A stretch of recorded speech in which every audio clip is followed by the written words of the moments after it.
Nous sommes encore loin de ce que nous revendiquons.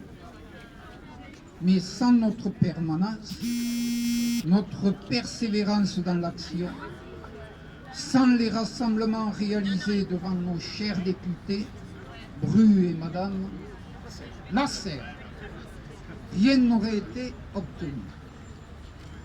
Et ce gouvernement n'est pas non plus très rassuré dans son projet de réforme des retraites qu'il a décidé de repousser après les élections municipales. Voir un président descendre dans l'arène pour expliciter sa réforme a quelque chose de pathétique. On est loin des insultes et rodomontades des débuts de mandat.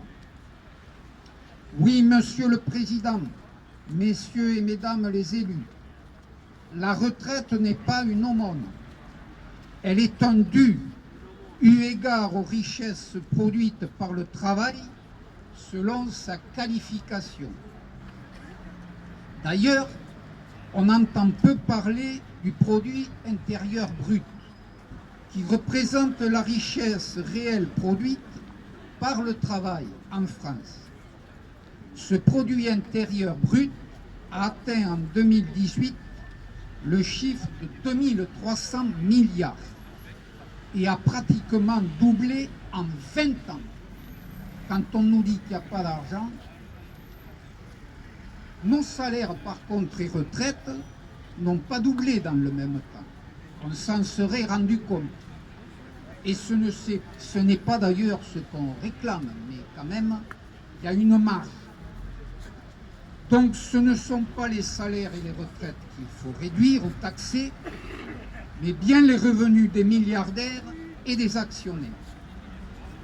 Ce n'est pas non plus le système par répartition qui est obsolète et qu'il faudrait remplacer par un système par points qui se traduit dans tous les pays où l'a été appliqué par un recul net des pensions.